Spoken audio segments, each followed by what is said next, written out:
Hello everyone, and welcome back to Beyond the Apex. Now, if you're an actual fan, you would know that this is the same setup as last. Yeah, same clothes, same everything. Same everything. We've filmed them consecutively. We haven't just sat here in like for the last week. Yeah. But just a disclaimer, first of all, before we get into the race at Barcelona, is that we were at Thruxton for the BTCC and Toga package weekend this weekend. This weekend. Yeah. So we actually didn't get a chance to watch the race that well because service is the honestly, signal was horrific. If you've ever been to Thruxton, you would know that it's non-existent, right? Unless you've got Wi-Fi, and there's barely any Wi-Fi half the time. So obviously we're a little bit in the dark about what happened, but we have caught up on things like highlights and all that stuff. So absolutely. We do know what we're talking about, but just a disclaimer before we get there. Barcelona, that's where we're at. We're heading into the Europe phase of the calendar now. There's double and triple headers. It's good to see, and Silverstone's coming up soon. Good for me. So jealous that I'm not going. But it's going to be good. It's going to be a good one. So let's get into it. So it was a good race, to be fair. There was a lot of overtaking from what I saw anyway, and cars could follow, but it was a Verstappen dominance again. Yeah, I mean, when is it not then? When is it not at this point? I mean, it really is looking like, unless they really have an awful weekend, Red Bull, and for reliability purposes anyway, they are going to win every race this season. Is it bad to see? I wouldn't say so, because there is still that fight for the podium. Yes, and there's a massive fight for the podium between, I would say, 3 to 4 teams. I think so. So and it's good to see. It's good to see, and the midfield battle as well is also where it's at the moment. Very tight, yeah. We cannot tell you what one is fastest because every weekend there's a different person on top. Yeah. I know it's easy to say Red Bull's boring, they're always winning, but there is a lot going on. There is a lot going on. Yeah, it's not just the Mercs are together, the Alpines are together, the Aston Martins are together. 100%. They are kind of, every weekend is different. We saw with this weekend it was a very, very different kind of grid. Definitely. So even though Verstappen is dominating, we saw it in quali with the 14th gap to pole, and he didn't even do his final pole lap. It's ridiculous. Absolutely ridiculous. But then again, it does. It was a good race. It was a good race. Okay, so I mean, Perez. I don't think it was the race he should have had, especially in that rocket ship of a Red Bull. Yeah. Only getting to P4. Only getting to P4 was a bit of an underperformance, and I think Nico Rosberg said at the end of the race as well, and him and Christian Horner had kind of a tussle about it, but he kind of said that Checo, with the straight line speed of that car, he should have been straight up to P2, and that should have been a 1. Even though it was a horrific quali, I think he went out in Q2. Max has shown that it's not difficult to get that car back up onto the podium, and that's what Checo should be doing, and he's not. But he's not. That just shows the difference in performance level, doesn't it, as well, Like we've seen with Max, like he's, starting probably, like, he could start at the end, like he could start at P20 and still make it to pole, whereas, Perez is more difficult with not so much of a good performance in quali. Just a little bit of underperformance there, to be honest. But still, it's a 1-4 for Red Bull. Exactly. They're not going to be complaining with a win. They are. No, definitely. It was a good week. It was a good weekend on points. It was for them. And also with Verstappen, it was funny because he had 3 track limit warnings throughout the race, and kind of Jean-Pierre Lambiase, his race engineer, was kind of telling him to calm down, just take it easy, get it to the end. And then Max starts asking for the fastest lap. Don't do it, and then just sticks in the fastest lap, and then they kind of told him off for that, but it kind of shows how much pace Max has in his pocket. At any point he can just go, screw it, I'll get the fastest lap this lap on old hards, and it's like it's ridiculous. But we've seen it on every race so far, to be honest, haven't we? So it's definitely a good race and a result for Red Bull. But we'll go on to Ferrari now. I mean, not the best weekend for Charles. It really wasn't. Obviously, he went out in Q1. Not nice to see, to be honest. It really wasn't. But then on in terms of I can't get my words out. In terms of signs, it was a great quality. It was a great quality. He got a P2, and obviously he was side by side with Max going into the first corner. Had a chance of getting into the lead if he'd sent it a little bit harder, but beeping. But if he'd sent it a little bit harder into the first corner, he might have got an edge against Max. But obviously that Red Bull would have got past immediately. So there's no point in risking the race. No. But yeah, again with Charles, a horrible weekend. I think he came P12 in the end, which is kind of showing that Ferrari is the fourth fastest car. Yeah. And it's not looking good for them. No, it's really not, and it's such a shame to see. We've said they are in the midfield battle, but I don't think they're at the top of the midfield battle. No, I really don't. And like we said with Monaco, we were hoping that was a bit of an outlier. Yeah, and it just isn't looking like it. It's not looking like it. Obviously, we can't say much because it's only one race, but we just don't know at the moment. Yeah, it really isn't. Obviously, Mercedes, their upgrades are looking like they're working. Aston Martin, it wasn't a good weekend for them. They are looking like battling for the second fastest car. Where does that put Ferrari in fourth? And it's a shame. Yeah, it really is. It's such a shame with such a good driver lineup as well, and I feel like they're both quite evenly matched in comparison to what we can see sometimes with Red Bull. I don't know though. It's just one of those things that you just really can't. No, you can't put a finger on it. Yeah.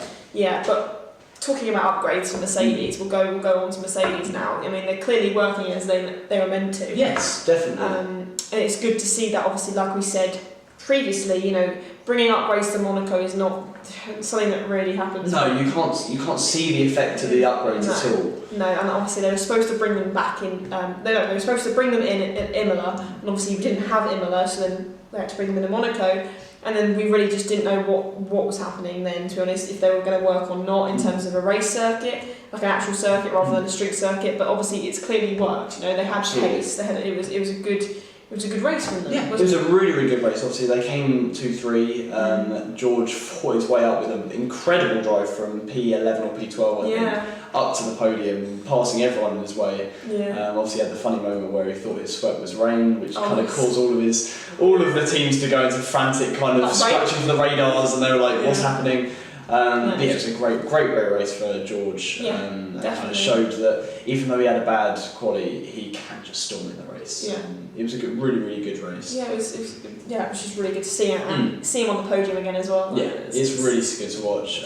But I would kind of state that Spain was a really good race for Merck last season as well. Obviously, George led the race at one point, obviously with Charles DNFing.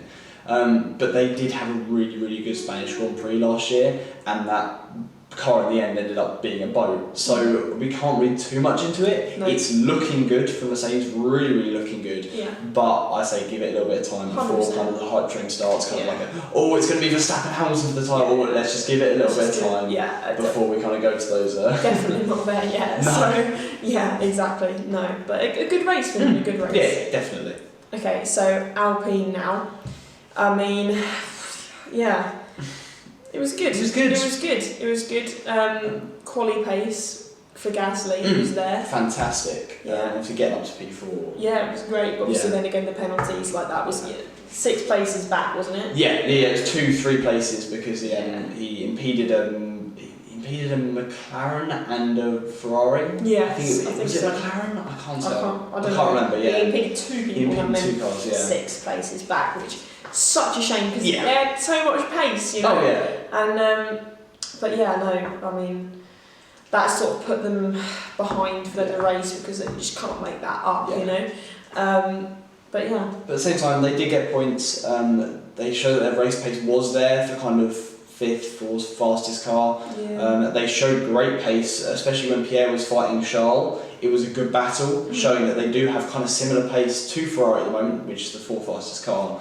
I would say anyway. Yeah. So they're showing that they're there. They obviously picked up points, not the points in comparison to Monaco, which they got, but it was still good points for the team. Obviously. No, definitely, it was a good weekend for them, I think. But in terms of what happened to them, in terms of the penalties and stuff, so it was good to see. Okay, we'll move on to McLaren now. So where do we start with McLaren? I mean, let's first of all go to what a quality from Lando. What a quality. Yeah, I think I was kind of telling you through quality, I was like, if he can get P7, P6 even here, it would be an incredible quality for us and it would put us in great points. But he pulled that lap out of the bag, put it in P3, and yeah, that's what those are the stuff that makes me excited as a Lando fan, showing how much of a good driver he is, and kind of showing that McLaren does have quality pace. But moving on to the race. Yeah. Well, actually, first of all, before you do, I do remember this one time, like when they pull up when they've just finished quali and they've got the 1, 2, 3, and Lando pulled up into 3, and then Max gets out, normal one, number 1, walks out, takes his helmet off, he looks back, and they has to do a double take. Yeah, I saw that. Lando, that was quite obvious. Yeah, it was really hot. Also in the press conference as well, Max was like, I didn't expect to see Lando up here, and then he was like, actually, no, I don't expect to see McLaren up here. I always expect to see Lando up here. Yeah. So it is kind of good to see that kind of the homeliness with Max and Lando, because obviously they are really good mates. Yeah. They live right next door neighbours to each other, so crazy. It is great to see. It's really nice, really wholesome. But yeah, so then a little on the downers. Much colour this for now. Yeah, just what? Someone say McLaren? Yeah, I don't know what you're talking about. But yeah, look, he had that touch with Lewis at the start that completely muddied his race. I think it was a 17, 18 second pit stop. Screwed up his race, stuck him to the back, and yeah, that McLaren just really didn't show good pace at all since then. Just meant a really bad race for them, which is such a shame from such a good quality. We could have got brilliant points there. If we could have got like a P7, P8 there, that would have been a fantastic race for us. Obviously, Oscar got into Q3 as well, but I think he got P9 in the end with Gaz's penalties. So again, showing that he is there. I think Daniel definitely wouldn't have got near that with the car. So Oscar is doing very well. Obviously, didn't get the points in the end, but. Well, it wasn't a good. Our race pace really was kind of fighting for 8th, 9th fastest car. Exactly. So it wasn't good. No, it wasn't all that, but no, just a shame. Well, erase it from your memory. Yeah, I'll erase that. Yeah, let's go to Canada next year. Literally. Okay, so Alfa Romeo. We're getting to the point of nearly Teo chat once again. Yeah. So we need to put a whole episode to Teo. Yeah. If he wins the championship, we are doing a full F2 kind of summary video, because I'll be going absolutely mental. On that, okay, if we do that, I have to, on the thumbnail, I have to just put you and him with a love heart. Yeah, absolutely. Honestly. Yeah, my obsession with him is too strong. If that's the case, get him on the podcast, please. I'll try my. Did someone say yes? Oh, sorry. No? Sorry, what? Sorry, no, anyway, Alfa Romeo. Yeah, so Joe outperforming Bottas, again. Yeah, again. Really good result, though, from them. Yeah, absolutely. I mean, Joe got points, I think. Yeah, because he got P9, so he really got points. Yes. Obviously, he had that incident with Yuki, which I think was a little bit too stringent on the penalties, because there was no contact. Yuki did push him off, I'll give him that. Was it worthy of a 5-second penalty? Absolutely not. No, I think it's really difficult, isn't it? I haven't looked into it, so I can't say, but I don't know, it's just one of those things, I think, It was a shame, obviously Joe in the points, showing that he is outperforming Bottas loads. Obviously his quality was great, but that race pace of the Alfa Romeo is stronger than the quality pace, so 100%. Hopefully they're bringing upgrades that are working. And we'll hopefully see some more good results. Yeah, but finally, it's not a meh weekend for Alfa Romeo. Finally, it's so good to see. Well, it's not a meh weekend, but still Bottas isn't showing. No. He's not performing to the level that he should be in that car. Absolutely not. But Joe is kind of carrying that team, just kind of affirming himself as a number one driver, which we would not have predicted at the start of the season. No. But moving on to F2. So you watched the sprint with Teo, P9 to P2. What a drive! I've got to say, it was that's why I support Teo. He's one hell of a driver, and obviously Vesti is looking like his championship contender now, which is going to be really tight, because I think they are two kind of very equally matched drivers. Obviously Teo didn't have the feature race that I would have wanted. I think he got P6 in the end. Vesti ahead of him, so still leads the championship. But it was again a solid weekend for Teo, which is what he needs, because I always kind of compare him to Charles. When you're watching Teo, when I'm watching Teo, I always think, when is he going to make a mistake? When is he going to screw it up? When is he going to shunt it in qualifying, or this and the other? He had a solid weekend, that's all I need at the moment. So it was a good weekend, and I'll take it. That was good. It was good to see. I always love F2. I don't know what it is. The vibe of it is really. Yeah, I think it's very similar to, because obviously I watch IndyCar as well, and it's a very similar vibe to IndyCar. Anyone could win. Anyone could stick it on pole. And similar to Formula E as well. Very similar to Formula E as well. But yeah, having a spec series like that on the F1 calendar is brilliant to watch. It's good. It makes for a good weekend, doesn't it? Absolutely. Okay, so Aston Martin is the next one we're going to move on to. Now, this is such a shame, isn't it? And it's the first time we're saying it this season as well. Yeah, it is. It's a poor weekend in terms of pace. Yeah. You know, for the whole team. Absolutely. Let's talk about the incident in Q1. Alonso. I mean, you had some good stats. Yeah. So he went off. Obviously, he skirted through the gravel. I don't know how he kept it out the barrier because he really. It was a very similar incident to Sargent in one of the practice sessions. And Sargent obviously crashed and it caused a red flag. So Alonso kind of showing his skill, being able to hold that car, hold the slide and getting out the gravel. But it ruined the bottom of the car, ruined the floor and lost 2.5 to 3 tenths. And that would have put him up there in quali. Whether he would have stayed there in the race, obviously seeing the race pace now, we don't know. But that incident in Q1 definitely didn't help his weekend. No, it didn't.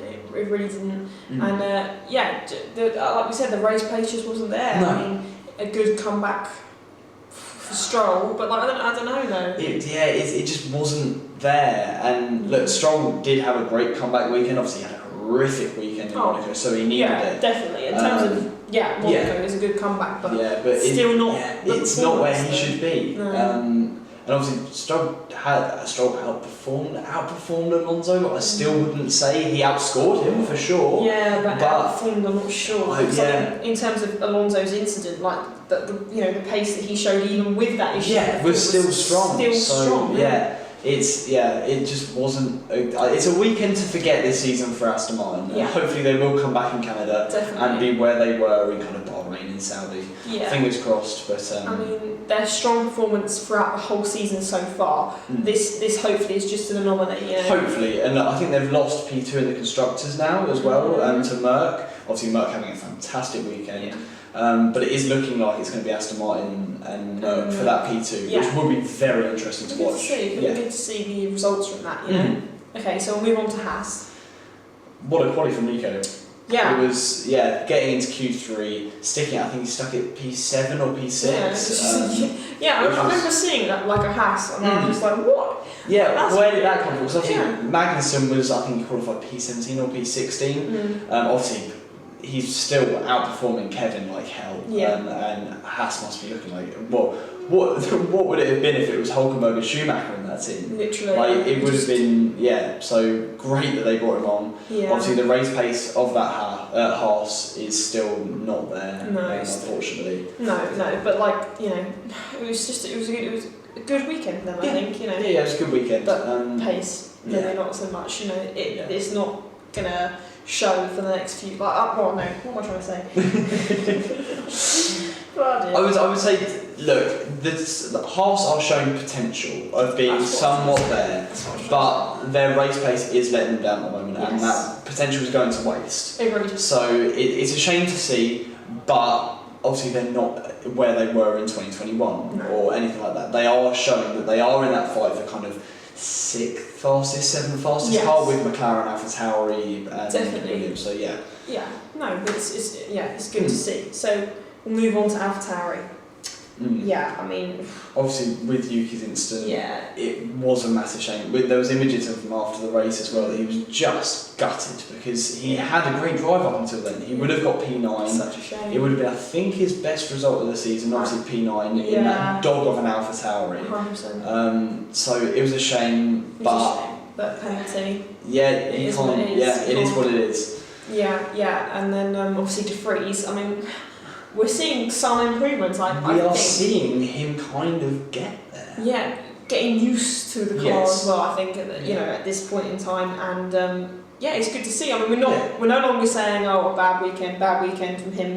He's going to have moments. Obviously, he's a rookie. He's going to have those moments. But he is showing. Obviously, he's not on the pace of Yuki yet at all. But he's showing that he can somewhat get a grasp of that car, and I think he qualified P12-ish somewhere. So he is showing that he's getting there. It isn't just a Q1 knockout for him anymore. Exactly. He is showing that he can get that car in the position to be able to get points if there is an instant up ahead. Definitely.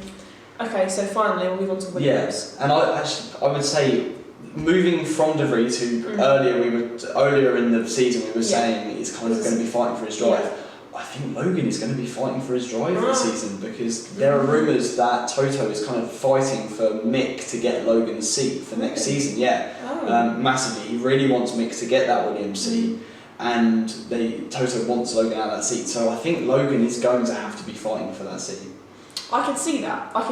You know, I mean, we've seen good pace from Logan in terms of not this race. Yes, I was about to say in terms of what we've seen, you know, through the races so far, but obviously this weekend was not the best weekend for them at all. It really wasn't. There was no pace in that car. They both got kicked out in Q1, and the race pace was. It's just not there, and Alex did outperform. Logan, but obviously I think that's pretty much normal. I would say that is normal for him. It's the gap that they had between them. It just was not good enough for Logan. No. But just a poor weekend. This. But like you said, I mean, if we do see Logan go and take De Vries' seat, then I think we could potentially see that. But obviously, then don't know where De Vries. No. Mick taking Logan's seat in Williams. Yeah, and then Logan taking De Vries' seat. No. Oh, there is potential for that, because Logan. Yeah. Because then where would Logan go? Because if De Vries doesn't show improvements, we could see that. Who knows? Yeah. It's going to be silly. That's our rumour corner. Silly season is coming. It is. I think it's going to be nuts this year, because obviously Daniel's fighting for that seat to get back and everything like that. Everyone is fighting. It's going to be a bit of a mad one. It is, and I think we could see some outlandish moves, especially obviously. So if we talk about driver transfers, there is rumours that George has signed on for 2025 to the end of 2025 with Merck. And I think Toto was meeting Lewis on Monday to talk about the contract. So it looks like that Merck's covered. Charles doesn't have a contract yet. Obviously Checo's out of contract next year, but contracts can be bought out. We've seen that plenty of times. So it could be one hell of a silly season. It really can. And hopefully Turbo Chair gets the Mayo drive. But no, it's good to see. But that's pretty much our roundup of Barcelona. So on to the next one. On to Canada. And, I don't think it's this weekend. It's next weekend. We've got a week break. Needed. Yeah, but we'll be back to a different format, I'm assuming. Yes, we'll go back to kind of what we did in Australia. Because obviously we're not at uni anymore. Yes, so we won't be together. But we'll do an in-depth debrief of it, but just maybe not be together. But absolutely, we'll still bring you content, on the podcast. So thanks so much for watching, and we'll see you soon.